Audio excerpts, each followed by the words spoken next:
ಇದು SS digital channel, Shri ಸುಮಂಗಲಿ digital channel. ನೀವು ನೋಡ್ತಾ ಇದ್ದೀರಿ ಸುದ್ದಿ ಸಮಯ, ಸ್ಥಳೀಯ ಸುದ್ದಿಗಳಿಗಾಗಿ. ಸುದ್ದಿ ಸಮಯದ ಪ್ರಾಯೋಜಕರು Mahalakshmi jewellers, gold hub, main road, Kalaburagi.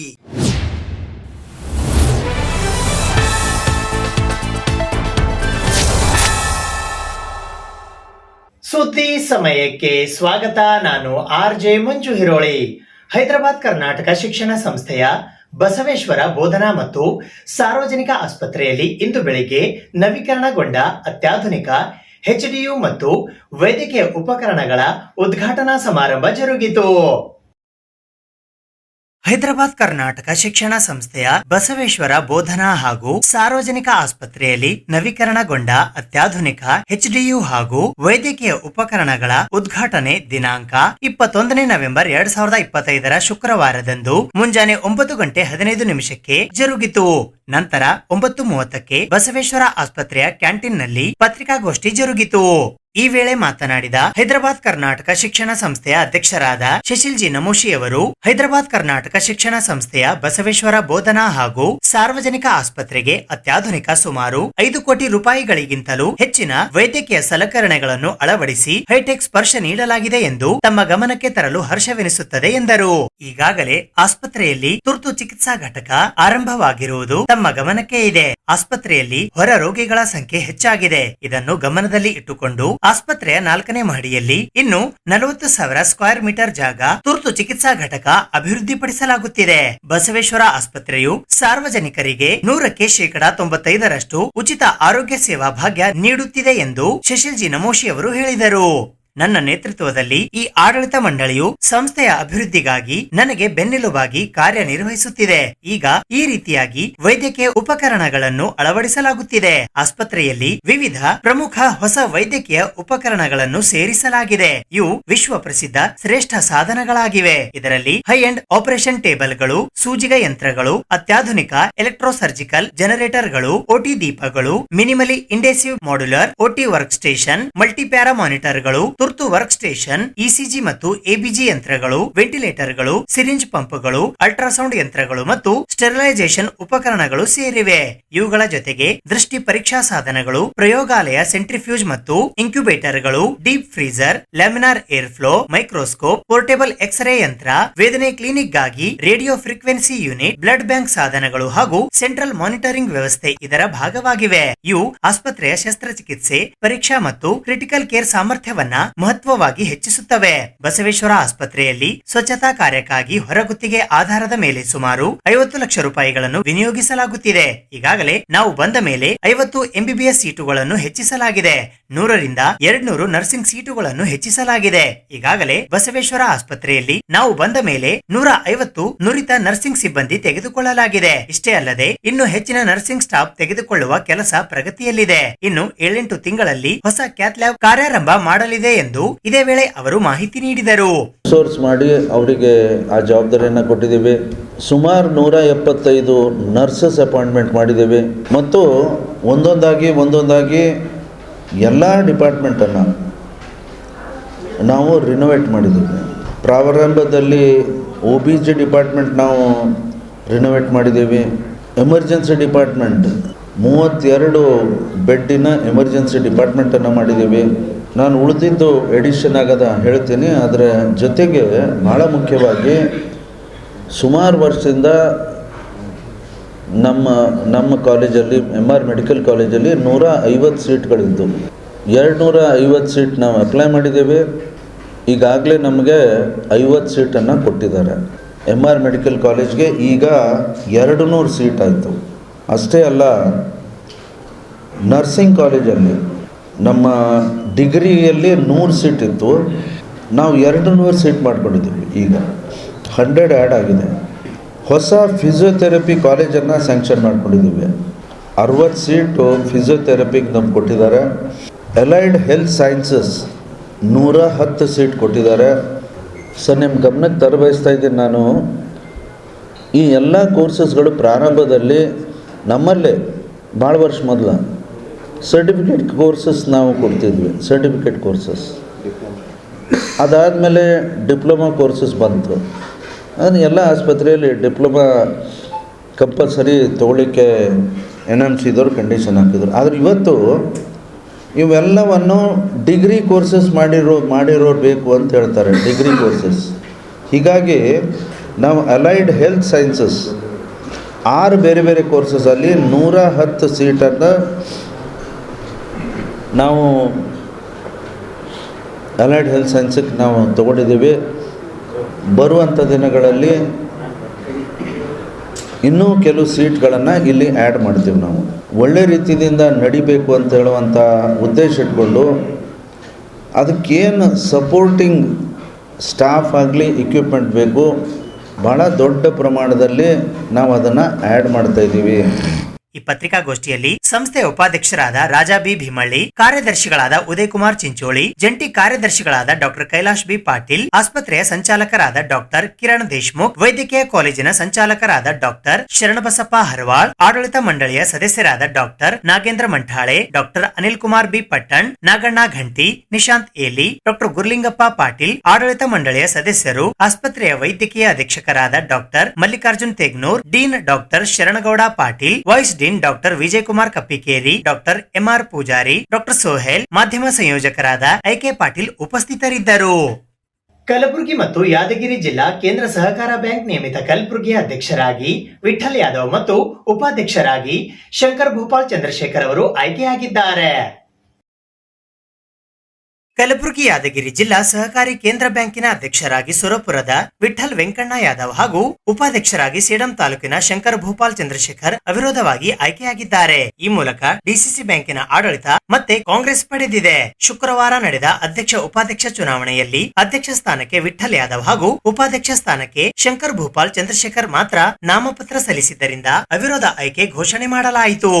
ಸಚಿವರಾದ ಡಾಕ್ಟರ್ ಶರಣಪ್ರಕಾಶ್ ಪಾಟೀಲ್, ಶರಣಬಸಪ್ಪ ಗೌಡ ದರ್ಶನಾಪುರ್, ಜಿಲ್ಲಾ ಕಾಂಗ್ರೆಸ್ ಅಧ್ಯಕ್ಷರಾಗಿರುವ MLC ಜಗದೇವ್ ಗುತ್ತಿದಾರ್ ಸೇರಿದಂತೆ ಇತರೆ ಪ್ರಮುಖರು ಬ್ಯಾಂಕಿನ ನಿರ್ದೇಶಕರೊಂದಿಗೆ ಸಭೆ ನಡೆಸಿದ್ದರು.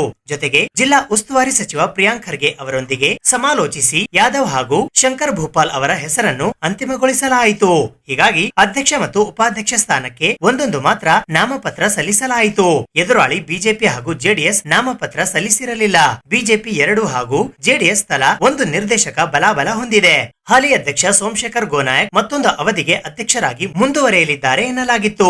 ಬ್ಯಾಂಕಿನ ಆರ್ಥಿಕ ಸ್ಥಿತಿ ಅಷ್ಟಕ್ಕಷ್ಟೇ. ಗೋನಾಯಕ್ ಅಧ್ಯಕ್ಷರಾದ ಮೇಲೆ ಸ್ವಲ್ಪ ಸುಧಾರಣೆಯಾಗಿದೆ ಎಂಬ ಮಾಹಿತಿ ಹಿನ್ನೆಲೆಯಲ್ಲಿ ವರಿಷ್ಠರು ಮತ್ತೊಂದು ಅವಧಿಗೆ ಮುಂದುವರೆಸುವ ಬಗ್ಗೆ ಅವಕಾಶ ನೀಡುವರು ಎಂದು ನಿರೀಕ್ಷೆ ಹೊಂದಲಾಗಿತ್ತು.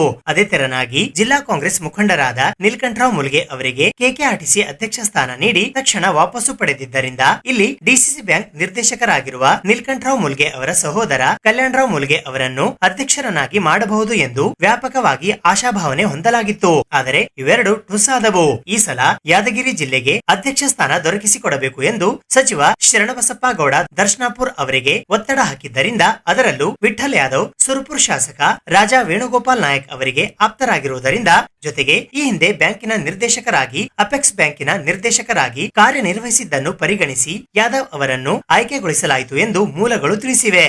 ಜಿಲ್ಲಾ ಉಸ್ತುವಾರಿ ಸಚಿವ ಪ್ರಿಯಾಂಕ್ ಖರ್ಗೆ ಅವರಿಗೆ ಪರಮಾಪ್ತರಾಗಿರುವ ಚಿತ್ತಾಪುರದಿಂದ DCC ಬ್ಯಾಂಕ್ ನಿರ್ದೇಶಕರಾಗಿರುವ ಸುನಿಲ್ ದೊಡ್ಡಮನಿ ಅಧ್ಯಕ್ಷರಾಗಲಿದ್ದಾರೆ ಎಂಬ ಮಾತು ಕೇಳಿ ಬಂದಿತ್ತು.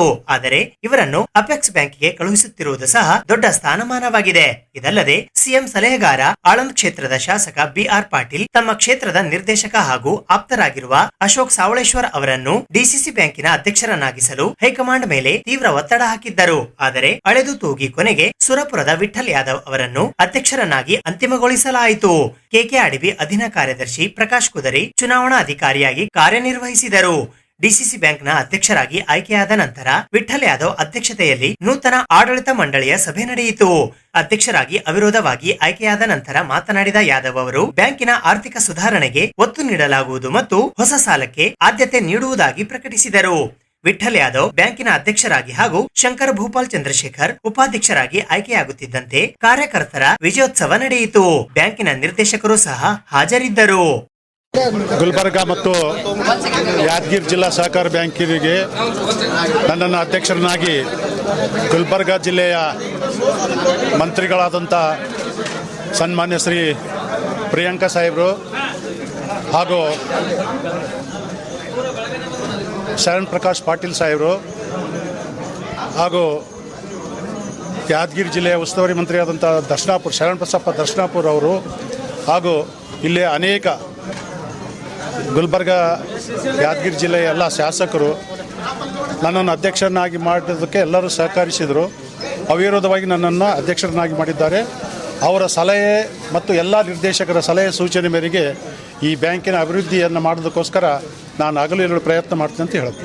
ಇಂದು ನಾವು ಈ ಒಂದು ಉಪಾಧ್ಯಕ್ಷರಾಗಿ ಆಯ್ಕೆ ಆಗಲಿಕ್ಕೆ ನಮ್ಮೆಲ್ಲರ ನೆಚ್ಚಿನ ನಾಯಕರಾದಂಥ ಶರಣಪ್ರಕಾಶ್ ಪಾಟೀಲ್ ಹಾಗೂ ದಕ್ಷಿಣಾಪುರ ಸಾಹೇಬರು ಮತ್ತೆಲ್ಲ ಪ್ರಿಯಾಂಕಾ ಖರ್ಗೆ ಸಾಹೇಬರು ಮತ್ತೆಲ್ಲ MLA ಅವರು ಆಲಂಪ್ರಭ ಆಗಿರ್ಬೋದು ಮತ್ತು ಎಂ.ವೈ. ಪಾಟೀಲ್ ಆಗಿರ್ಬೋದು, ಅವರೆಲ್ಲ ಇದಕ್ಕೆ ನನ್ನ ಉಪಾಧ್ಯಕ್ಷರ ಆಯ್ಕೆಗೆ ಕಾರಣಭೂತರಾಗಿದ್ದಾರೆ.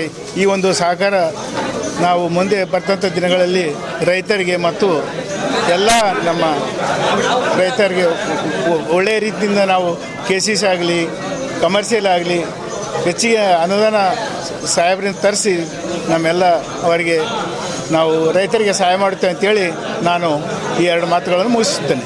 ಕಲಬುರಗಿ ಮತ್ತು ಯಾದಗಿರಿಗೆ ಅಧ್ಯಕ್ಷ ಮತ್ತು ಉಪಾಧ್ಯಕ್ಷ ಸ್ಥಾನಕ್ಕೆ ಚುನಾವಣೆ ಜರುಗಿಸಲಾಯಿತು.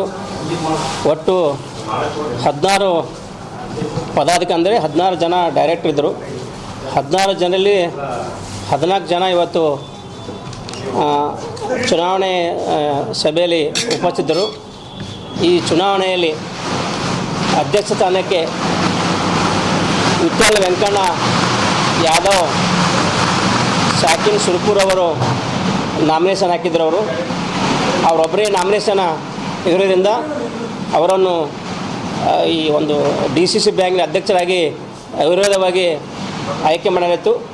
ಮತ್ತು ಉಪಾಧ್ಯಕ್ಷ ಸ್ಥಾನಕ್ಕೆ ಶೆಡಮರವರಾದಂಥ ಶ್ರೀ ಶಂಕರ್ ಭೂಪಾಲ್ ಚಂದ್ರಶೇಖರ್ ಪಾಟೀಲ್ ಅವರು ಉಪಾಧ್ಯಕ್ಷ ಸ್ಥಾನಕ್ಕೆ ಒಬ್ಬರೇ ನಾಮಿನೇಷನ್ ಹಾಕಿದರು.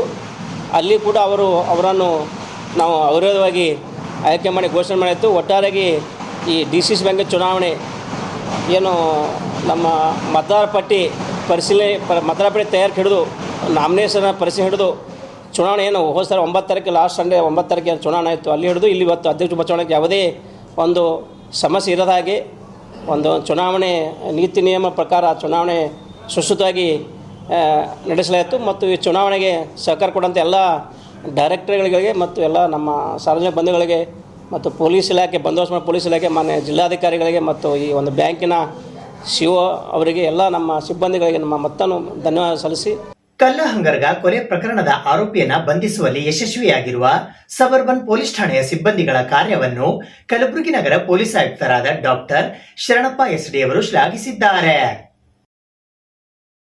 ದಿನಾಂಕ 19 ನವೆಂಬರ್ 2025 6:30 ಗಂಟೆಗೆ ವಿಮಲಾಬಾಯಿ ಗಂಡ ಗುಂಡೇರಾವ್ ನೀಲೂರ್ ಸಾಕಿನ್ ಕಲ್ಲಹಂಗರ್ಗ ಗ್ರಾಮ ತಾಲೂಕಾ ಜಿಲ್ಲಾ ಕಲಬುರಗಿಯವರು ಸಲ್ಲಿಸಿದ ದೂರು ಅರ್ಜಿಯ ಸಾರಾಂಶವೆಂದರೆ, ನನ್ನ ಮಗಳಿಗೆ ಯಾವುದೋ ದುರುದ್ದೇಶದಿಂದ ಹೊಡೆದು ಕೊಲೆ ಮಾಡಿ ನಂತರ ನೇಣು ಹಾಕಿದ್ದಾರೆ. ಹೊಲದ ಹಾದಿಯ ಸಲುವಾಗಿ ಕಲ್ಯಾಣಿ ತಂದೆ ಜಗದೀಶ್, ಗುಂಡಪ್ಪ ತಂದೆ ಜಗದೀಶ್, ಮಲ್ಲಿಕಾರ್ಜುನ್ ತಂದೆ ಜಗದೀಶ್ ಇವರ ಮೇಲೆ ಸಂಶಯವಿದೆ. ಕಾರಣ, ನನ್ನ ಮಗಳಾದ ಕುಮಾರಿ ಮಂಜುಳಾ ತಂದೆ ಗುಂಡೇರಾಯ್ ವಯಸ್ಸು 17 ವರ್ಷ, ದೈಹಿಕವಾಗಿ ಸದೃಢವಿಲ್ಲದ ನನ್ನ ಮಗಳನ್ನು ಯಾವುದೋ ದುರುದ್ದೇಶದಿಂದ ಹೊಡೆದು ಕೊಲೆ ಮಾಡಿ ನಂತರ ನೇಣು ಹಾಕಿರುವವರ ವಿರುದ್ಧ ಕಾನೂನು ಕ್ರಮ ಕೈಗೊಳ್ಳಬೇಕು ಎಂದು ನೀಡಿದ ದೂರು ಅರ್ಜಿಯ ಸಾರಾಂಶದ ಮೇಲಿಂದ ಸಬರ್ಬನ್ ಪೊಲೀಸ್ ಠಾಣೆ ಗುನ್ನೆ ನಂಬರ್ 329/2025 ಕಲಂ 103(1) ಸಂಗಡ 35 BNS 2023 ನಿರ್ಧಾರ ಪ್ರಕಾರ ಪ್ರಕರಣ ದಾಖಲಿಸಿಕೊಂಡಿದ್ದು, ಈ ಪ್ರಕರಣದ ಆರೋಪಿತರ ಪತ್ತೆ ಕುರಿತು doctor Sharanappa SD IPS police ಆಯುಕ್ತರು ಕಲಬುರಗಿ ನಗರ ಇವರ ಮಾರ್ಗದರ್ಶನದಲ್ಲಿ ಕನಿಕಾ ಸಿಕ್ರಿವಾಲ್ IPS ಉಪ ಪೊಲೀಸ್ ಆಯುಕ್ತರು ಕಾನೂನು ಸುವ್ಯವಸ್ಥೆ ಕಲಬುರಗಿ ನಗರ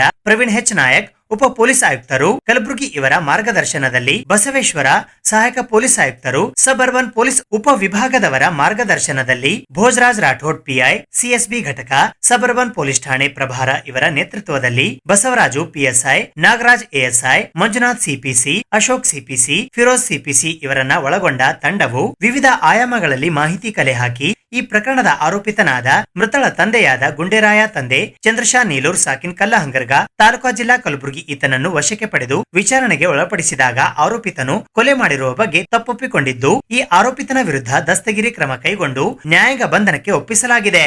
ಈ ಕೊಲೆ ಪ್ರಕರಣದ ಆರೋಪಿತನನ್ನು ಬಂಧಿಸುವಲ್ಲಿ ಯಶಸ್ವಿಯಾದ ಅಧಿಕಾರಿ ಮತ್ತು ಸಿಬ್ಬಂದಿಯವರನ್ನು ಮಾನ್ಯ ಪೊಲೀಸ್ ಆಯುಕ್ತರಾದ doctor Sharanappa SD IPS Kalaburagi ನಗರ ಇವರು ಶ್ಲಾಘಿಸಿದ್ದಾರೆ. ಮೊನ್ನೆ ರಾತ್ರಿ ಕಲಬುರಗಿ ನಗರದ ಸಬರ್ಬನ್ ಪೊಲೀಸ್ ಸ್ಟೇಷನ್ ಲಿಮಿಟ್ಸಲ್ಲಿ ಬರುವ ಕಲ್ಹಂಗರ ಗ್ರಾಮದಲ್ಲಿ ಒಂದು ಕೊಲೆ ಪ್ರಕರಣ ವರದಿಯಾಗಿರುತ್ತೆ. ಅದರಲ್ಲಿ ಪ್ರಾಥಮಿಕವಾಗಿ ನಮ್ಮ 112ಗೆ ಬಂದಿರೋ ಮಾಹಿತಿಯ ಪ್ರಕಾರ 17 ವರ್ಷದ ಯುವತಿ ಹ್ಯಾಂಗಿಂಗ್ ಮುಖಾಂತರ ಸೂಸೈಡ್ ಆಗಿದೆ ಅಂತ ಹೇಳ್ತಾರೆ. ಅಲ್ಲಿ ಹೋಗಿ ಸ್ಥಳ ಪರಿಶೀಲನೆ ಮಾಡಿದಾಗ ಏನು ಮೃತರಾಗಿದ್ದಾರೆ ಅವರಿಗೆ ಫಿಸಿಕಲಿ ಚಾಲೆಂಜ್ ಹುಡುಗಿಯಾಗಿರ್ತಾಳೆ ಮತ್ತು ಪ್ಯಾರಲೈಸಿಸ್ಲಿಂದ ಸಫರ್ ಆಗಿರ್ತಾರೆ. ಏನು ಸೀನ್ ಆಫ್ ಕ್ರೈಮ್ ಇದೆ ಅದು ಒಂಥರ ಸ್ಟೇಜ್ಡ್ ಸೀನ್ ಆಫ್ ಕ್ರೈಮ್ ಅಂತೀವಿ, ಅಂದರೆ ಸಸ್ಪಿಷಿಯಸ್ ಸೀನ್ ಆಫ್ ಕ್ರೈಮ್ ಆಗಿರುತ್ತೆ. ಹಾಗಾಗಿ ಅಲ್ಲಿ ಸ್ಥಳೀಯ ಮಾಹಿತಿಯನ್ನು ಕಲೆ ಹಾಕ್ತೀವಿ ಮತ್ತು ತಕ್ಷಣ ನಮ್ಮ ಫಿಂಗರ್ ಪ್ರಿಂಟ್ ಫೋರೆನ್ಸಿಕ್ ಟೀಮ್ ಕೂಡ ಅಲ್ಲಿ ಸ್ಥಳಕ್ಕೆ ಕಳುಹಿಸಿ ಪರಿಶೀಲನೆ ಮಾಡಿಸ್ತೀವಿ. ಏನು ಮೃತರಾಗಿದ್ದಾರೆ, ಮೃತರ ತಾಯಿ ದೂರನ್ನು ನೀಡಿದ್ದಾರೆ. ದೂರಲ್ಲಿ ಏನು ಉಲ್ಲೇಖ ಮಾಡಿದ್ದಾರೆ ಅಂತಂದರೆ ಆ ಸೀನ್ ಆಫ್ ಕ್ರೈಮಲ್ಲಿ ಒಂದು ಡೆತ್ ನೋಟ್ ಇರುತ್ತೆ ಮತ್ತು ಇವರೇನು ಮೃತರಾಗಿದ್ದಾರೆ ಆ ಕುಟುಂಬಕ್ಕೆ ಪಕ್ಕದ ಜಮೀನಿನವ್ರ ಜೊತೆ ಸುಮಾರು ವರ್ಷಗಳಿಂದ ವಾಗ್ವಾದ ಇದೆ. ಅವರು ಹೊಲಕ್ಕೆ ಹೋಗಲಿಕ್ಕೆ ದಾರಿ ಬಿಡ್ತಾ ಇಲ್ಲ. ಸೊ ಅವರೇ ಏನಾದರೂ ಮಾಡಿರ್ಬೋದು ಅಂತಂದು ಅವರು ಕೊಲೆ ಪ್ರಕರಣ ದೂರನ್ನು ನೀಡಿರ್ತಾರೆ. ಆಮೇಲೆ ನಾವೆಲ್ಲ ಸ್ಥಳ ಪರಿಶೀಲನೆ ಮಾಡಿ ಯಾರ ಮೇಲೆ ಅನುಮಾನ ಇದೆ ಅಂತ ಅವ್ರು ಹೇಳಿದ್ರು. ಅವ್ರ ಬಗ್ಗೆನೂ ಕೂಡ ಸ್ಥಳೀಯ ACP ಸಬರ್ಬನ್ ಅವರು ಮತ್ತು ಇನ್ಸ್ಪೆಕ್ಟರ್ ಸಬರ್ಬನ್ ಮತ್ತು ಅವರ ಟೀಮ್ ಎಲ್ಲ ಆಯಾಮಗಳಲ್ಲಿ ಮಾಹಿತಿಯನ್ನು ಕಲೆ ಹಾಕ್ತಾರೆ. ಮತ್ತು ತನಿಖೆಯಿಂದ ತಿಳಿದು ಬಂದಿರೋ ಪ್ರಕಾರ ಏನು ಮೃತಳ ತಂದೆ ಇದ್ದಾರೆ, ಮೃತಳ ತಂದೆನೇ ಈ ಒಂದು ಕೊಲೆ ಮಾಡಿರೋದು ಬೆಳಕಿಗೆ ಬರುತ್ತೆ. ಮೃತಳ ತಂದೆ ಹೆಸರು ಗುಂಡೇರಾಯ್ ಅಂತ, ತಂದೆ ಚಂದ್ರಶಾ, ಸುಮಾರು 42 ವರ್ಷ. ಅವರು ಅಗ್ರಿಕಲ್ಚರ್ ಮಾಡ್ತಾರೆ. ಅವ್ರಿಗೂ ಕೂಡ ಲೆಫ್ಟ್ ಲೆಗ್ ಫಿಸಿಕಲಿ ಚಾಲೆಂಜ್ ಇದ್ದಾರೆ. ಅವರು ಚಿಕ್ಕ ವಯಸ್ಸಲ್ಲಿನೇ ಸ್ಕೂಲಲ್ಲಿ ಬಿದ್ದು ಅದನ್ನು ಗಾಯ ಆಗಿದೆ. ಈ ಅವರ ವಿಚಾರಣೆಯಿಂದ ತಿಳಿದು ಬಂದಿದ್ದೇನೆಂತಂದರೆ ಏನು ಈಗ ಸುಮಾರು ವರ್ಷಗಳಿಂದ ಈ ಜಮೀನಿನ ವಿವಾದ ನಡೀತಾ ಇದೆ. ಅದಕ್ಕೆ ಒಂದು ತಾರ್ಕಿಕ ಅಂತ್ಯ ಹಾಡಲಿಕ್ಕೆ ಒಂದು ಏನು ಫಿಸಿಕಲಿ ಚಾಲೆಂಜನ್ನು ಮಗಳಿದ್ದಾಳೆ ಅವಳನ್ನು ಬಳಸ್ಕೊಳ್ಳಲಿಕ್ಕೆ ಟ್ರೈ ಮಾಡ್ತಾರೆ. ಡೆತ್ ನೋಟ್ ಬರೆದಿದ್ದು ಕೂಡ ತಂದೆನೇ. ಅದರಲ್ಲಿ ಕೆಲವು ಬ್ರೋಕನ್ ಸೆಂಟೆನ್ಸಸ್ ಮುಖಾಂತರ ಡೆತ್ ನೋಟ್ ಬರೆದಿದ್ದಾರೆ ಮತ್ತು ಆಮೇಲೆ ಅದರಲ್ಲಿ ಸೈನ್ ಮಾತ್ರ ವಿಕ್ಟಿಮ್ ಏನು ಮೃತಳಾಗಿದ್ದಾಳೆ ಅವಳು ಸೈನ್ ತೊಗೊಂಡಿದ್ದಾರೆ. ಅದರಲ್ಲಿ ಇವರ ಸಾವಿಗೆ ಬೇಸಿಕಲಿ ಸೂಯಿಸೈಡ್ ಥರ ಬಿಂಬಿಸಲಿಕ್ಕೆ ಟ್ರೈ ಮಾಡಿದ್ದಾರೆ ಅವರು. ಆತ್ಮಹತ್ಯೆಗೆ ಪ್ರಚೋದನೆ ನೀಡಿದ್ದು ಆ ಪಕ್ಕದ ಜಮೀನವರು ಅಂತ. ಇದು ಆ ಯುವತಿಗೆ ಯಾವ ರೀತಿ ಇವರು ಕನ್ವಿನ್ಸ್ ಮಾಡಿದ್ದಾರೆ ಅಂತ ನೋಡಿದರೆ, ಈ ಸುಮಾರು ವರ್ಷಗಳಿಂದ ಈ ಜಮೀನಿನ ವಾದ ಕೊನೆ ಆಗ್ತಾ ಇಲ್ಲ. ಸೊ ನೀನು ನಾನು ಪ್ರಾಣ ಕಳ್ಕೊಳ್ಳೋಣ, ಅಟ್ಲೀಸ್ಟ್ ನಮಗೆ ಏನು ಮಗ ಇದ್ದಾನೆ, ಈಗೇನು ಇವರು ಆರೋಪಿ ಇದ್ದಾರೆ, ಆರೋಪಿಗಳಿಗೆ ಒಟ್ಟು 3 ಜನ ಮಕ್ಕಳಿದ್ದಾರೆ, 2 ಹೆಣ್ಮಕ್ಳು ಮತ್ತು 3ನೇವನು ಹುಡುಗ ಇದ್ದಾನೆ, 5ನೇ ತರಗತಿಯಲ್ಲಿ ಓದ್ತಾ ಇದ್ದಾನೆ. ಸೊ ಅಟ್ಲೀಸ್ಟ್ ಅವ್ರ ಮೇಲೆ ಪ್ರಕರಣ ದಾಖಲಿಸಿ ಅವ್ರಿಗೇನಾರ ಜೈಲಿಗೆಲ್ಲ ಹೋಗಿದರೆ ಏನು ಜಮೀನಿನ ಇಶ್ಯೂ ಇದೆ ಅದು ಸಾಲ್ವ್ ಆಗುತ್ತೆ ಅಂತ ಹೇಳಿ ಅದನ್ನು ಕನ್ವಿನ್ಸ್ ಮಾಡ್ತಾರೆ. ಸೊ ಅಲ್ಲಿ ಯುವತಿಗೆ ಹುಡುಗಿಗೆ ಮಗಳಿಗೆ ಹೇಳಿದ್ದೇನಂತಂದರೆ, ನೀನು ಆತ್ಮಹತ್ಯೆ ಮಾಡ್ಕೊ, ನಿನ್ನ ಜೊತೆ ನಾನು ಆತ್ಮಹತ್ಯೆ ಮಾಡ್ಕೊತೀನಿ. ಆ ರೀತಿ ಡೆತ್ ನೋಟಲ್ಲಿರುವಂಥದ್ದು ನಮ್ಮಿಬ್ಬರ ಸಾವಿಗೆ ಇವರು ಪಕ್ಕದ ಜಮೀನವ್ರ ಕಾರಣ ಅನ್ನೋ ರೀತಿ ಬರೆದಿದ್ದಾರೆ. ಸೊ ಇವಳಿಗೆ ಏನು ಕಂಪ್ಲೀಟ್ ಅದನ್ನು ಸೀನ್ ಆಫ್ ಕ್ರೈಮಲ್ಲಿ ಏನೇನು ಈ ಬ್ಯಾರಲ್ ಯೂಸ್ ಮಾಡುವಂಥದ್ದು, ಪ್ಲಾಸ್ಟಿಕ್ ಬ್ಯಾರಲ್ ಯೂಸ್ ಮಾಡಿದ್ದಾರೆ, ಹಗ್ಗ ಯೂಸ್ ಮಾಡಿರುವಂಥದ್ದು, ಪ್ರತಿಯೊಂದಕ್ಕೂ ಇವರು ಅರೇಂಜ್ ಮಾಡಿರುವಂಥದ್ದು. ಮತ್ತು ಹ್ಯಾಂಗ್ ಆದ ನಂತರ ಮನೆ ಬಿಟ್ಟು ತಪ್ಪಿಸ್ಕೊಂಡು ಹೋಗಿ ಮತ್ತೆ ಇವರು ಸ್ನೇಹಿತರ ಜೊತೆ ಹೋಗಿದ್ದಾರೆ. ಯಾವುದೇ ರೀತಿ ಇವರಿಗೆ ಮನೆಯವ್ರಿಗೆ ಗುರ್ತಿರ್ಲಾರ್ದ ರೀತಿ. ಆಮೇಲೆ ಫ್ಯಾಮಿಲಿ ಮೆಂಬರ್ಸ್ ಇವರಿಗೆ ಕರೆ ಮಾಡಿ ಈ ರೀತಿ ಮಗಳು ಆತ್ಮಹತ್ಯೆ ಮಾಡ್ಕೊಂಡಿದೆ ಅಂದಾಗ ಅವಾಗ ಸ್ಥಳಕ್ಕೆ ಧಾವಿಸಿ ಬರ್ತಾರೆ. ಕೋಲಿ, ಕಬ್ಬಲಿಗ, ಬೆಸ್ತ, ಅಂಬಿಗ, ಬಾರ್ಕಿ ಮತ್ತು ಮೊಗವೀರ ಸಮುದಾಯಗಳನ್ನು ಪರಿಶಿಷ್ಟ ಪಂಗಡಕ್ಕೆ ಸೇರಿಸಲು ಕೇಂದ್ರ ಸರ್ಕಾರಕ್ಕೆ ಶಿಫಾರಸು ಮಾಡುವಂತೆ ವಿಧಾನ ಪರಿಷತ್ ಸದಸ್ಯರಾದ ತಿಪ್ಪಣ್ಣಪ್ಪ ಕಮಕ್ನೂರ್ ಅವರು ಇಂದು ಪತ್ರಿಕಾಗೋಷ್ಠಿಯ ಮೂಲಕ ಮನವಿ ಮಾಡಿದ್ದಾರೆ.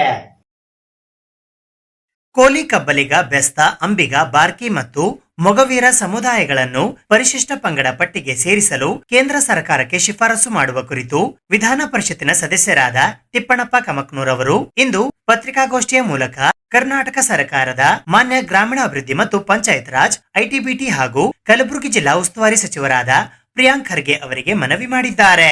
3-4 ದಿನಗಳ ಹಿಂದೆ ನಾವೆಲ್ಲರೂ ಬೆಂಗಳೂರಿಗೆ ಹೋಗಿದ್ದೇವೆ. ಬೆಂಗಳೂರಿನಲ್ಲಿ ಪ್ರಿಯಾಂಕ್ ಖರ್ಗೆಜಿ ಅವರಿಗೆ, ಶರಣ್ ಪ್ರಕಾಶ್ ಪಾಟೀಲ್ರಿಗೆ, ಇನ್ನಿತರ ಈ ಜಿಲ್ಲೆಯ ಎಲ್ಲ ಶಾಸಕರಿಗೆ ಭೇಟಿ ಮಾಡಿ, ದರ್ಶನಪುರ ಅವರು ಕೂಡ ಬಂದಿದ್ದರು, ಎಲ್ಲರಿಗೂ ಭೇಟಿ ಮಾಡಿ ಪರಿಶಿಷ್ಟ ಪಂಗಡದಲ್ಲಿ ಕೋಲಿ, ಕಬ್ಬಲಿಗ, ಬೆಸ್ತ, ಅಂಬಿಗ, ಬಾರ್ಕಿ ಎಂಬ ಹೆಸರು 5 ಪದಗಳು ಶೀಘ್ರದಲ್ಲಿಯೇ ಕೇಂದ್ರಕ್ಕೆ ಪ್ರಸ್ತಾವನೆ ಕಳಿಸ್ತಕ್ಕಂಥ ಕೆಲಸ ಮುಖ್ಯಮಂತ್ರಿಗಳು ಮನಸ್ಸು ಮಾಡಿದ್ದಾರೆ ಎಂಬ ಮಾತನ್ನು ಕೂಡ ಇವತ್ತಿನ ದಿವಸ ತಮಗೆ ಮನವರಿಕೆ ಮಾಡ್ತಕ್ಕಂಥ ಕೆಲಸ ಮಾಡ್ತಾಯಿದ್ದಾನೆ.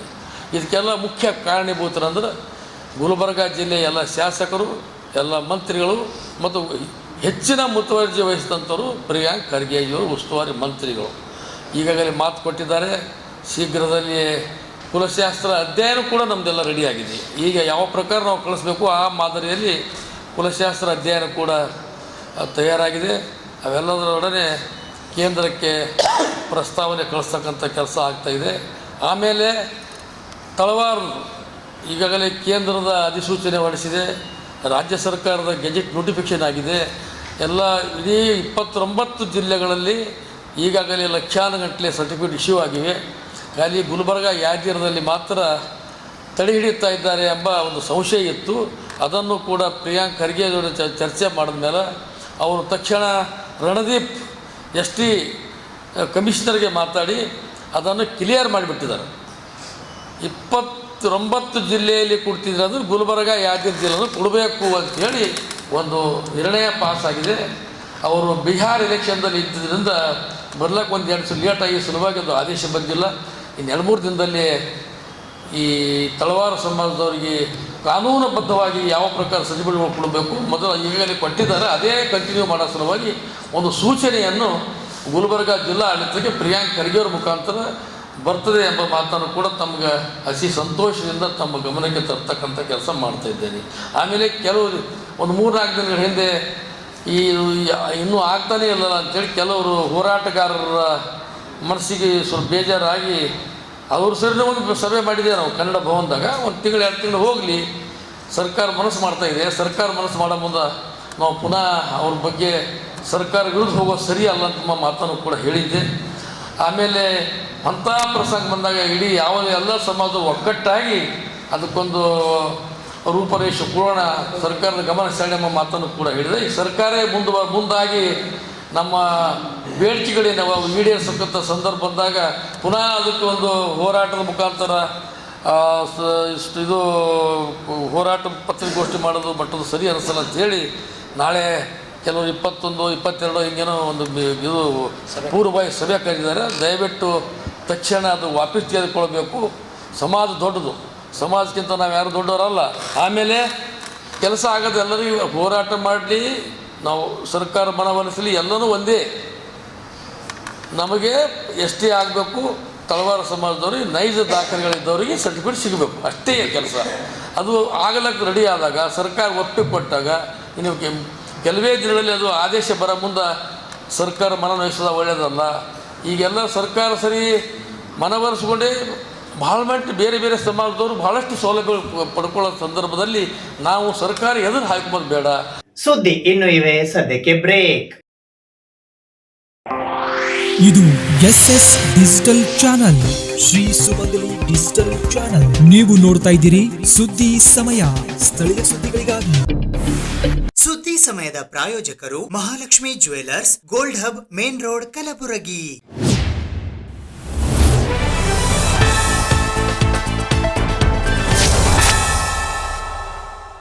ಕಲಬುರಗಿ ಜಿಲ್ಲೆಯ ಜೇವರ್ಗಿ ತಾಲೂಕಿನ 9 ಜನ ಪುರಸಭೆ ಸದಸ್ಯರನ್ನು ಅನರ್ಹಗೊಳಿಸಿರುವ ಕುರಿತು ಭಾರತೀಯ ಜನತಾ ಪಕ್ಷದ ಕಲಬುರಗಿ ಮುಖಂಡರುಗಳು ಇಂದು ಪತ್ರಿಕಾಗೋಷ್ಠಿಯನ್ನ ನಡೆಸಿದರು.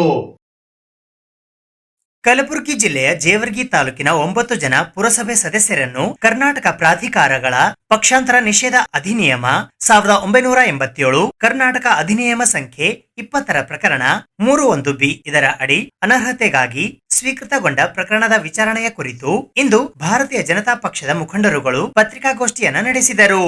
ಈ ಪತ್ರಿಕಾಗೋಷ್ಠಿಯಲ್ಲಿ ಭಾರತೀಯ ಜನತಾ ಪಕ್ಷದ ಕಲಬುರಗಿ ನಗರ ಜಿಲ್ಲಾಧ್ಯಕ್ಷರಾದ ಚಂದು ಪಾಟೀಲ್, ಮಾಜಿ ಲೋಕಸಭಾ ಸದಸ್ಯರಾದ ಡಾಕ್ಟರ್ ಉಮೇಶ್ ಜಾಧವ್, ಬಿಜೆಪಿ ಗ್ರಾಮಾಂತರ ಜಿಲ್ಲಾಧ್ಯಕ್ಷರಾದ ಅಶೋಕ್ ಬಗಲಿ, ಬಿಜೆಪಿಯ ಮಾಜಿ ಜಿಲ್ಲಾಧ್ಯಕ್ಷರಾದ ಶಿವರಾಜ್ ಪಾಟೀಲ್ ರದ್ದೇವಾಡ್ಗಿ, ಸಂತೋಷ್ ಹಾದಿಮನಿ ಸೇರಿದಂತೆ ಇತರರು ಉಪಸ್ಥಿತರಿದ್ದರು. ಜೇವರ್ಗಿ ಕಡೆಗೆ ನೋಡ್ತಾ ಇತ್ತು, ಕಲಬುರಗಿ ಜಿಲ್ಲೆ ಕಡೆ ನೋಡ್ತಾ ಇತ್ತು. ಯಾಕಂದ್ರೆ ಅವತ್ತು ನಡೆದಂತ ಜೇವರ್ಗಿ ಪಟ್ಟಣದಲ್ಲಿ ನಡೆದಂತ ಪುರಸಭೆ ಚುನಾವಣೆಯಲ್ಲಿ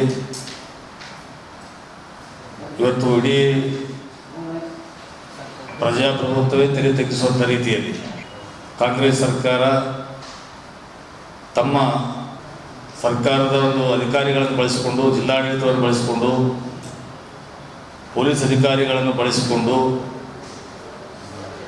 ಜೇವರ್ಗಿ ಪುರಸಭೆ ಚುನಾವಣೆಯಲ್ಲಿ ಇಡೀ ಪೊಲೀಸ್ ಬಲವನ್ನು ಉಪಯೋಗ ಮಾಡಿಕೊಂಡು ಇವತ್ತು ಅಡಿಷನಲ್ SP ಆದಂಥ ಮೇಘಣ್ಣ ಅವರ ಒಂದು ನೇತೃತ್ವದಲ್ಲಿ ಜೇವರ್ಗಿ ಪಟ್ಟಣಕ್ಕೆ ಇಡೀ ಪೊಲೀಸ್ ತಂಡದಿಂದ ಆಗಮಿಸಿ ಚುನಾವಣೆ ನಡೆದಂಥ ಸಂದರ್ಭದಲ್ಲಿ ಅಲ್ಲಿರುವಂಥ ನಮ್ಮ ಭಾರತೀಯ ಜನತಾ ಪಕ್ಷದ ಅಭ್ಯರ್ಥಿಗೆ ಬೆಂಬಲಿಸುವಂಥ ಸದಸ್ಯರನ್ನು ಅಪಹರಣವನ್ನು ಮಾಡಿ ಅವತ್ತು ಡಾಕ್ಟರ್ ಬಾಬಾ ಸಾಹೇಬ್ ಅಂಬೇಡ್ಕರ್ ಕೊಟ್ಟಂಥ ಸಂವಿಧಾನವೇ ಉಲ್ಲಂಘನೆ ಮಾಡುವ ಮುಖಾಂತರ ಪ್ರಜಾಪ್ರಭುತ್ವವನ್ನು ಕಗ್ಗಲು ಮಾಡುವಂಥ ಕೆಲಸ ಈ ಸರ್ಕಾರ ನಡೆಯಿತು. 2 ಪುರಸಭೆ ಸದಸ್ಯರನ್ನು ಅಪಹರಣ ಮಾಡುವ ಮುಖಾಂತರ ಅವತ್ತು ನಮ್ಮ ಪಕ್ಷದ ಅಧ್ಯಕ್ಷ ಚುನಾವಣೆಯಲ್ಲಿ ನಮ್ಮ ಪಕ್ಷ ಸೋಲಿಕ್ಕೆ ನಡೆದಂಥ ಘಟನೆ ತಾವೆಲ್ಲರೂ ಕೂಡ ಗಮನಿಸಿದ್ದೇವೆ. ಆ ಸಂದರ್ಭದಲ್ಲಿ ಕಾಂಗ್ರೆಸ್ ಪಕ್ಷ ಅಲ್ಲಿರುವಂಥ JDS ಪಕ್ಷದ ನಾಯಕರನ್ನು ಒಳಗೊಪ್ಪಂದ ಮಾಡಿಕೊಂಡು ನಮ್ಮ ಪಕ್ಷದ ಬೆಂಬಲಿತ ಅಭ್ಯರ್ಥಿಗಳನ್ನು ಅಪಹರಿಸುವ ಮೂಲಕ ಇವತ್ತು ನಮ್ಮ ಸೋಲಾಗುವಂಥ ಕೆಲಸ ಮಾಡಿತ್ತು. ಆ ಸಂದರ್ಭದಲ್ಲಿ ಸಾಕಷ್ಟು ಕುತಂತ್ರಗಳು ನಡೆದು ಕೆಲವು ಜನ ನಮ್ಮ ಪಕ್ಷದ ಸದಸ್ಯರೇ ಇವತ್ತು ಅಡ್ಡ ಮತದಾನ ಮಾಡುವ ಮುಖಾಂತರ ಪಕ್ಷಕ್ಕೆ ದ್ರೋಹ ಮಾಡುವಂಥ ಕೆಲಸ ಆ ಸಂದರ್ಭದಲ್ಲಿ ನಡೆದಿತ್ತು. ಅಂಥ ಸಂದರ್ಭದಲ್ಲಿ ನಮ್ಮ ಇಬ್ಬರು ಅಧ್ಯಕ್ಷರು, ನಮ್ಮ ಇಬ್ಬರು ಜಿಲ್ಲಾಧ್ಯಕ್ಷರು ಚಂದ್ರ ಪಾಟೀಲ್ ಅವರು ಮತ್ತು ಅಶೋಕ್ ಗೋಗಿ ಅವರ ನೇತೃತ್ವದಲ್ಲಿ ನಮ್ಮ ಮಾಜಿ ಸಂಸದರ ಜೊತೆಗೂಡಿ ನಮ್ಮೆಲ್ಲ ಶಾಸಕರು, ನಮ್ಮ ವಿಧಾನ ಪರಿಷತ್ ಸದಸ್ಯರು ಎಲ್ಲರೂ ಸೇರಿಕೊಂಡು ಇವತ್ತು ಜಿಲ್ಲಾ ಪೊಲೀಸ್ ವರಿಷ್ಠಾಧಿಕಾರಿಗಳ ಕಚೇರಿ ಎದುರುಗಡೆ ಇವತ್ತು ಪ್ರತಿಭಟನೆ ಕೂಡ ಮಾಡಿದ್ದೀವಿ. ನವೆಂಬರ್ 21ರಿಂದ 30ರವರೆಗೆ ಶಹಾಬಜಾರ್ನ ಶ್ರೀ ಚೆನ್ನಮಲ್ಲೇಶ್ವರ ಪುರುಷ ಮಠದಲ್ಲಿ ಮಹಾಪುರಾಣ ಮತ್ತು ಡಿಸೆಂಬರ್ 1ರಂದು ಲಕ್ಷದೀಪೋತ್ಸವ ಕಾರ್ಯಕ್ರಮ ಹಮ್ಮಿಕೊಳ್ಳಲಾಗಿದೆ. ಶ್ರೀ ಚೆನ್ನಮಲ್ಲೇಶ್ವರ ಪರುಷ ಮಠ ಪಂಚಮಂಡಳಿ ಕಬಾಡಗಲ್ಲಿ ಶಹಾಬಜಾರ್ ಕಲಬುರ್ಗಿ ಇವರ ವತಿಯಿಂದ ಶ್ರೀ ಷಟಸ್ಥಲ ಬ್ರಹ್ಮಿ ಡಾಕ್ಟರ್ ರಾಜಶೇಖರ ಶಿವಾಚಾರ್ಯರು ಚೌದಾಪುರಿ ಹಿರೇಮಠ ಬ್ರಹ್ಮಪುರ ಶಹಾಬಜಾರ್ ಕಲಬುರ್ಗಿ ಶ್ರೀಗಳ ಘನ ನೇತೃತ್ವದಲ್ಲಿ ಕರ್ತೃಪುರುಷ ಚೆನ್ನಮಲ್ಲೇಶ್ವರರ ಪುಣ್ಯಾರಾಧನೆ ಶತಮಾನೋತ್ಸವದ ಪ್ರಯುಕ್ತ 1008 ಕುಂಭ ಅಭಿಷೇಕ, ಕರ್ತೃ ಗದ್ದುಗೆಗೆ ಜಲಾಭಿಷೇಕ ಹಾಗೂ ಲಕ್ಷ ದೀಪೋತ್ಸವ ಕಾರ್ಯಕ್ರಮದ ಅಂಗವಾಗಿ ದಿನಾಂಕ 21 ನವೆಂಬರ್ 2025ರಿಂದ 30 ನವೆಂಬರ್ 2025ರವರೆಗೆ ಶ್ರೀ ಚೆನ್ನಮಲ್ಲೇಶ್ವರರ ಮಹಾಪುರಾಣ, ದಿನಾಂಕ 1 ಡಿಸೆಂಬರ್ 2025ರಂದು ಲಕ್ಷ ದೀಪೋತ್ಸವ ಕಾರ್ಯಕ್ರಮ ಜರುಗಲಿದೆ ಎಂದು ಶ್ರೀ ಚೆನ್ನಮಲ್ಲೇಶ್ವರ ಪರುಷ ಮಠ ಪಂಚಮಂಡಳಿ ಕಬಾಡಗಲ್ಲಿ ಚೆನ್ನಮಲ್ಲೇಶ್ವರ ನಗರ ಶಹಾಬಜಾರ್ ಕಲಬುರ್ಗಿಯ ವತಿಯಿಂದ ಇಂದು ಪತ್ರಿಕಾಗೋಷ್ಠಿಯ ಮೂಲಕ ಮಾಹಿತಿ ನೀಡಲಾಯಿತು. ಈ ಪತ್ರಿಕಾಗೋಷ್ಠಿಯಲ್ಲಿ ಪಂಚಮಂಡಳಿಯ ಗೌರವ ಅಧ್ಯಕ್ಷರಾದ ಶಿವರಾಜ್ ಸೂಗೂರ್, ಅಧ್ಯಕ್ಷರಾದ ಪ್ರಭುಲಿಂಗ್ ಡಿ ಹಾದಿಮನಿ, ಉಪಾಧ್ಯಕ್ಷರುಗಳಾದ ಶರಣಬಸಪ್ಪ ಹಿರೇಗೌಡ, ಶರಣಬಸಪ್ಪ ಬಾಲಿ, ವಿಜಯಕುಮಾರ್ ಮುನ್ನೋಳಿ, ಕಾರ್ಯದರ್ಶಿ ರೇವಣಸಿದ್ದಪ್ಪ ಮೆಂತೆ, ಸಹ ಕಾರ್ಯದರ್ಶಿಗಳಾದ ಶಿವಾನಂದ್ ಹಿರೇಗೌಡ, ರಾಜು ಖೂನಿ, ಖಜಾಂಚಿಗಳಾದ ಚನ್ನಮಲ್ಲಪ್ಪ ಪ್ಯಾಟಿ ಸೇರಿದಂತೆ ಇತರೆ ಸದಸ್ಯರು ಉಪಸ್ಥಿತರಿದ್ದರು. ನಾವೊಂದು ಕಾರ್ಯಕ್ರಮ ಶತಮಾನೋತ್ಸವ ಚನ್ನಮಲ್ಲೇಶ್ವರ ಗುರೂಜಿಯವರ ಶತಮಾನೋತ್ಸವ ಕಾರ್ಯಕ್ರಮವನ್ನು ಹಮ್ಮಿಕೊಂಡಿವಿ. ಆ ಕಾರ್ಯಕ್ರಮದ ನಿಮಿತ್ತ ಲಕ್ಷ ದೀಪೋತ್ಸವ ಅನ್ನು 1 ಡಿಸೆಂಬರ್ಗೆ ನಾವು ಆ ಕಾರ್ಯಕ್ರಮವನ್ನು ಹಾಕ್ಕೊಂಡಿದ್ದೀವಿ. ಇವತ್ತಿನಿಂದ 21ನೇ ತಾರೀಕಿನಿಂದ 30ನೇ ತಾರೀಕು ತನಕ 10 ದಿವಸ ಕಾರ್ಯಕ್ರಮವನ್ನು ಪ್ರತಿ ದಿವಸ ಒಂದು ವಿವಿಧ ಕಾರ್ಯಕ್ರಮಗಳನ್ನು ನಮ್ಮ ಶಹಾಬಜಾರ್ ಅಕ್ಕಮಹಾದೇವಿ ಮಹಿಳಾ ಸಂಘದ ವತಿಯಿಂದ ವಿವಿಧ ಕಾರ್ಯಕ್ರಮಗಳನ್ನು ಮಾಡುತ್ತಾ ಇದ್ದೀವಿ. 1ನೇ ತಾರೀಕು ಡಿಸೆಂಬರ್ 1ನೇ ತಾರೀಕು ಒಂದು ಭವ್ಯ ಲಕ್ಷ ದೀಪೋತ್ಸವ ಕಾರ್ಯಕ್ರಮ, ಅವತ್ತಿನ ದಿವಸ ಶತಮಾನೋತ್ಸವ ಮತ್ತು ಚೆನ್ನಮಲ್ಲೇಶ್ವರ ಪರುಷ ಮಠದ ಒಂದು ಜಲಾಭಿಷೇಕ ಕಾರ್ಯಕ್ರಮ ಇಟ್ಟುಕೊಂಡು ಅವತ್ತು ಸಾಯಂಕಾಲವರೆಗೂ ಒಂದು ಭವ್ಯ ಕಾರ್ಯಕ್ರಮವನ್ನು, ಸಾಂಸ್ಕೃತಿಕ ಕಾರ್ಯಕ್ರಮವನ್ನು ಮಾಡ್ತಾ ಇದ್ದೀವಿ. ಈ ಕಾರ್ಯಕ್ರಮವನ್ನು ರಾಜಶೇಖರ ಶಿವಾಚಾರ್ಯರು ಇವರ ಒಂದು ನೇತೃತ್ವದಲ್ಲಿ ಈ ಕಾರ್ಯಕ್ರಮವನ್ನು ಹಮ್ಮಿಕೊಂಡಿವಿ. ಚನ್ನಮಲ್ಲೇಶ್ವರ ಇವರೊಂದು ಸಾತ್ವಿಕ ಪುರುಷರು, ತಪಸ್ವಿಗಳು. ಮತ್ತು ಕತ್ತು ಪುರುಷ ಚನ್ನಮಲ್ಲೇಶ್ವರ ಅವರ ಪುರಾಣವನ್ನು ಈ 10 ದಿವಸ ಮಾಡ್ತಾ ಇದ್ದೀವಿ. ಇವರು ಒಂದು ಸೋಷಲ್ ಕಾಂಪ್ಲೆಕ್ಸ್ ಅಂತ ಒಂದು ಭಕ್ತಿಪೂರ್ವಕ ನಡೆಸಿದರು. ಈ ಒಂದು ಭಕ್ತಿಯಲ್ಲಿ ಅವರು ನಮ್ಮ ಒಂದು ಸಮಾಜವನ್ನು ಒಂದು ಒಳ್ಳೆಯ ನಿಟ್ಟಿನಲ್ಲಿ ಅವರು ನಡೆಸಿದರು. ಹೀಗಾಗಿ ಅವರ ಒಂದು ಪುಣ್ಯಾರಾಧನೆ ಶತಮಾನೋತ್ಸವ ನಾವು ಮಾಡಬೇಕಂತ ಎಲ್ಲರೂ ನಮ್ಮ ಚನ್ನಮಲ್ಲೇಶ್ವರ ಸಂಘದ ಎಲ್ಲ ಪದಾಧಿಕಾರಿಗಳು ಒಂದು ಮೀಟಿಂಗ್ ಕರೆದು ಈ ಕಾರ್ಯಕ್ರಮವನ್ನು ಮಾಡಬೇಕಂತ ಡಿಸೈಡ್ ಮಾಡಿದ್ರು, ನಿರ್ಣಯ ಮಾಡಿದರು. ನಂತರ ಈ ಕಾರ್ಯಕ್ರಮವನ್ನು ಅವರ ಒಂದು ಪುರಾಣದ ನಿಮಿತ್ತ ಇವೆಲ್ಲ ಕಾರ್ಯಕ್ರಮವನ್ನು ಮಾಡಬೇಕಂತ ನಿರ್ಣಯ ಮಾಡಿ ಒಂದು 10 days ಚನ್ನಮಲ್ಲೇಶ್ವರ ಈ ಪೌರುಷಮಠದ ಒಂದು ಏನು ಗುರುಗಳ ಬಗ್ಗೆ ಅವರೊಂದು ಪುರಾಣವನ್ನು ಮಾಡಿ 10ನೇ ದಿವಸ ಕೊನೆಯ ದಿವಸ ಡಿಸೆಂಬರ್ 1ಕ್ಕೆ ಇದು ಸಮಾಪ್ತಿಗೊಳ್ಳುತ್ತದೆ. ಈ ಕಾರ್ಯಕ್ರಮಕ್ಕೆ ತಾವೆಲ್ಲ ಬಂದು ಕಾರ್ಯಕ್ರಮವನ್ನು ಅತ್ಯಂತ ಒಂದು ವಿಜಯೋತ್ಸವ ಕಾರ್ಯಕ್ರಮವನ್ನು ತಾವು ಮಾಡಬೇಕಂತ ತಮ್ಮೆಲ್ಲರಿಗೆ ಕಳಕಳಿಯಿಂದ ಕೇಳಿಕೊಳ್ಳುತ್ತೇನೆ ಈ ವೇದಿಕೆ ಮುಖಾಂತರ. ಇದು ಇವತ್ತಿನ ಸುದ್ದಿ ಸಮಯ. ಸ್ಥಳೀಯ ಸುದ್ದಿಗಳಿಗಾಗಿ ನೋಡ್ತಾ ಇರಿ ಸುದ್ದಿ ಸಮಯ. ನಿಮ್ಮ ನೆಚ್ಚಿನ ಸುದ್ದಿ ಸಮಯವನ್ನು ಡೆನ್ ಸೆಟಾಪ್ ಬಾಕ್ಸ್ ನ ಚಾನೆಲ್ ಸಂಖ್ಯೆ 746ರಲ್ಲಿ ಪ್ರತಿದಿನ ರಾತ್ರಿ 9 ಗಂಟೆಗೆ, ಮರುಪ್ರಸಾರ ರಾತ್ರಿ 10 ಗಂಟೆಗೆ ಮತ್ತು ಮರುದಿನ ಬೆಳಿಗ್ಗೆ 8 ಗಂಟೆ ಮತ್ತು 9 ಗಂಟೆಗೆ ವೀಕ್ಷಿಸಬಹುದು. ಇದು SS ಡಿಜಿಟಲ್ ಚಾನಲ್, ಶ್ರೀ ಸುಮಂಗಲಿ ಡಿಜಿಟಲ್ ಚಾನಲ್. ನೀವು ನೋಡ್ತಾ ಇದ್ದೀರಿ ಸುದ್ದಿ ಸಮಯ, ಸ್ಥಳೀಯ ಸುದ್ದಿಗಳಿಗಾಗಿ. ಸುದ್ದಿ ಸಮಯದ ಪ್ರಾಯೋಜಕರು Mahalakshmi jewellers, gold hub, main road, Kalaburagi.